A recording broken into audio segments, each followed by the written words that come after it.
Eu sou a professora Zezé Barino e eu trabalho com a matéria mais bonita do mundo, o português. Você não acha, não? Pois é, mas tem jeito de você achar, tem jeito de você descobrir que o português não é complicado. E eu estou aqui para conversar com você sobre o concurso da Prefeitura de Guanhães, que a banca é a Cotec. Em primeiro lugar, eu me apresento para você. Eu tenho mestrado, especialização e graduação especificamente em letras e 36 anos de experiência em concursos públicos. Então, o que eu passo para você agora é experiência e conhecimento, certo? Então, vamos lá. Eu peguei aqui o programa para nível médio, né? E o que a gente vai observar no programa? Nós vamos observar que o programa é enorme, a gente sempre percebe isso. Vem lá, né? Só para você ler o programa de língua portuguesa, você já tem aí, você já perde um tempão, não é? Pois bem, veja que nós temos aqui o trabalho com texto, envolvendo tanto a compreensão, que é a leitura daquilo que está explícito no texto, quanto a interpretação, que é aquilo que está subentendido no texto, que está pressuposto no texto, aparece de forma implícita. E como entender isso? Como saber isso? Praticando é a melhor maneira, não é? Olha só. Nós temos aqui a tipologia textual. Então fala, por exemplo, de texto descritivo, narrativo, dissertativo. Eu aproveito e te pergunto, você sabe a diferença de um texto argumentativo para um texto informativo? E se eu falar para você em texto injuntivo, você sabe o que é isso? Você sabia que a banca coloca aqui que pode pedir charge, pode pedir propaganda, pode pedir ensaio, não só esses textos que a gente está acostumado sempre a aparecer em prova? Veja que quando fala em texto também, vem falando tudo isso que pode ser cobrado. Ou seja, a questão da semântica estará presente aí. A semântica, que é o estudo da significação, tá? Do sentido daquilo ali. E aquilo só pode ser avaliado dentro do contexto, ou seja, na situação na qual se insere. Quer dizer, na prática daquele texto. Veja que eles falam de denotação e conotação, né? O sentido real, literal e o sentido figurado. Veja que aparece a questão das figuras de linguagem. Quando nós falamos em figuras, que a gente tem a metáfora, a metonímia, a hipérbole, o eufemismo. Você sabe o que é isso? Pois a gente tem que estudar isso daí, mas de uma maneira bem direcionada. Não é só ficar decorando, porque português não é isso, tá? Bem, aparece aqui também a ortografia. E quando fala de ortografia, você precisa lembrar que o novo acordo ortográfico está aí dentro, tanto no emprego do hífen, quanto na acentuação gráfica. Você já conhece o novo acordo?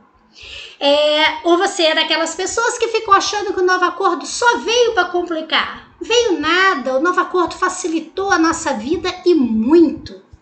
Nós temos aqui a morfologia. Então nós temos tanto a questão dos elementos mórficos, o radical, prefixo, sufixo, vogal temática, quanto a formação de palavras, a derivação, a composição e veja, as classes de palavras.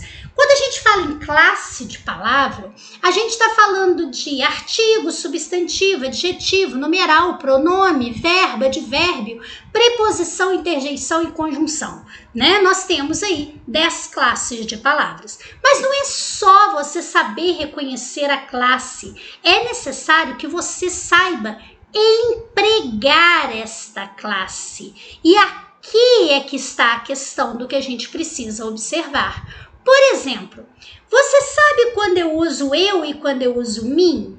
Você diz entre eu e ela ou entre mim e ela? Você vai dizer entre mim e ela. Você sabe por quê? É porque o mim é um pronome oblíquo. Ele pode desempenhar essa função. Agora, quando é pronome reto, no caso eu, ele só pode funcionar como sujeito. Então, uma dica dica rápida para você poder conhecer isso daí. Você veja, por exemplo, o pronome demonstrativo, o este, o esse, o aquele, você sabe usar? Você sabe quando você usa o pronome relativo cujo? A gente tem que saber isso daí. Então não é só conhecer a classe, viu?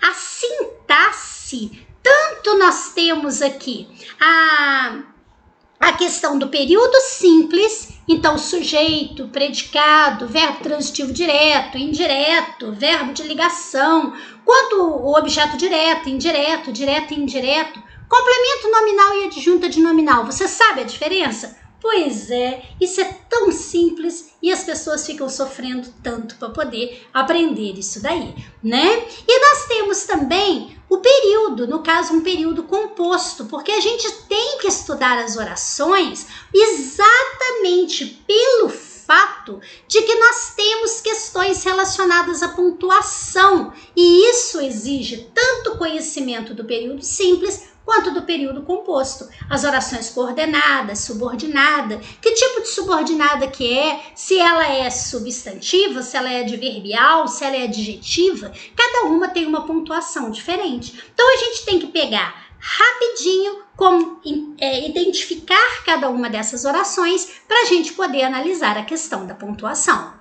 Veja que a gente tem aqui dentro também, né, a questão da concordância, da regência, de crase, de colocação pronominal, próclise, mesóclise e ênclise. Ou seja, o pronome pessoal oblíquo átono fica antes do verbo próclise, no meio do verbo mesóclise ou depois do verbo ênclise.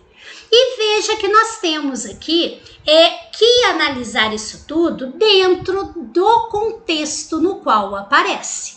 Nossa, Zezé, é coisa pra caramba para estudar. É sim.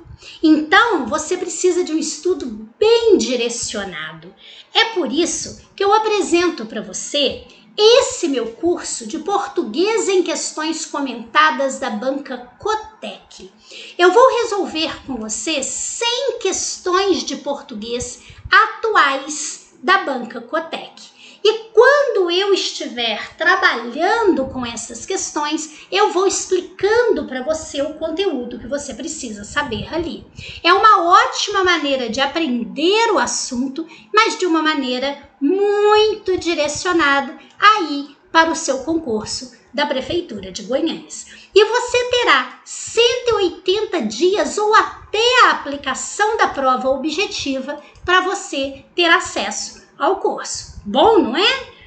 Bem, eu coloquei aqui uma questão da banca Cotec do ano de 2020, que foi aqui da Prefeitura de São Francisco, Minas Gerais, para assistente social, ou seja, curso superior.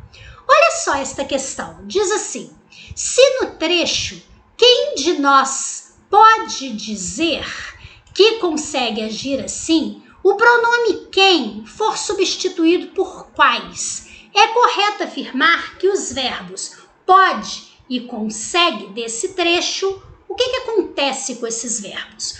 O que a gente tem que observar aqui é o seguinte: quando eu digo quais de nós, você vai perceber que nós temos aqui uma construção que se dá como? Eu tenho um verbo, um pronome interrogativo, poderia ser um pronome indefinido, por exemplo, algum. E nós temos aqui um pronome oblíquo, tá? Um pronome pessoal oblíquo tônico. Quando isso ocorrer, você vai observar o seguinte: se esse pronome seja interrogativo ou seja indefinido, se ele está no singular ou no plural, certo? Então você veja o seguinte: nós temos ali em cima tanto o quais no plural quanto o de nós, já que essa é a primeira pessoa do plural.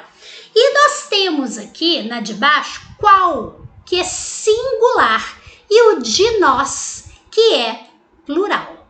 O que acontece neste caso é o seguinte: aqui o núcleo desse sujeito é o qual, porque o nós está preposicionado, tem preposição, ele não pode ser núcleo. Então, o que que acontece? Se esse verbo estiver no singular, o verbo vai concordar com ele. Como aconteceu aqui em cima, você viu? O quem é singular, eu disse pode e eu disse consegue. Mas quando eu passo para quais, eu estou usando aqui plural.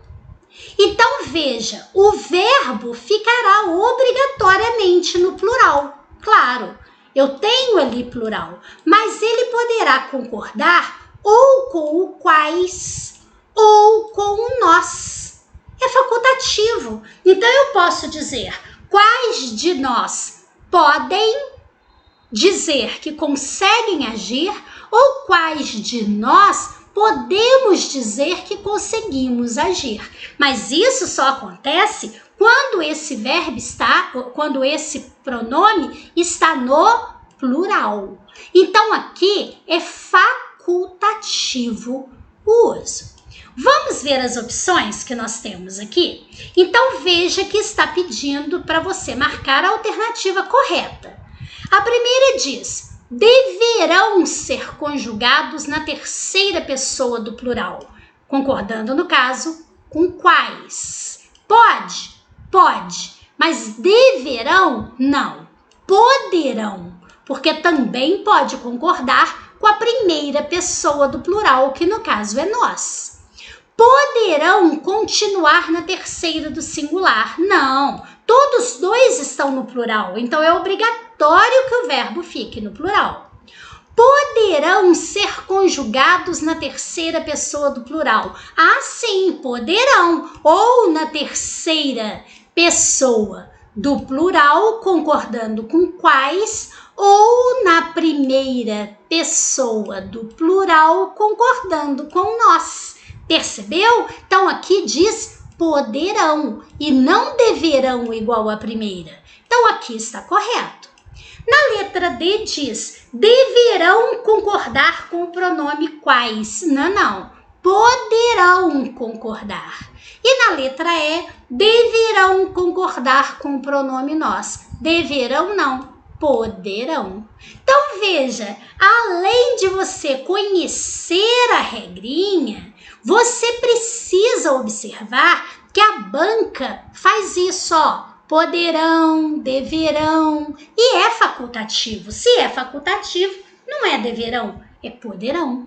Percebeu? Então, neste caso, você consegue perceber como a gente olha a teoria que eles cobram de uma maneira muito rápida e ainda compreende onde a banca pega a gente, certo?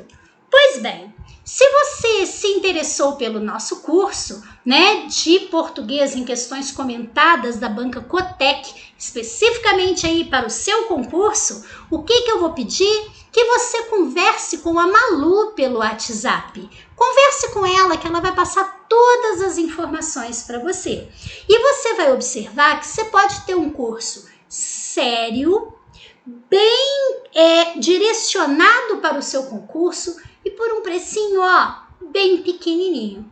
Mas, por favor, quando você for falar assim, oi Malu, por favor, oxítona terminada em U não é acentuada. Essa palavra é oxítona, porque a sílaba tônica é a última, terminada em U. Assim como caju, tatu, urubu, nós não acentuamos. Viu? A gente aprende assim, de uma maneira muito leve. Tá certo? Eu estou aqui na torcida para você realizar os seus sonhos. E tenha certeza que português com a Zezé Barino, é simples assim.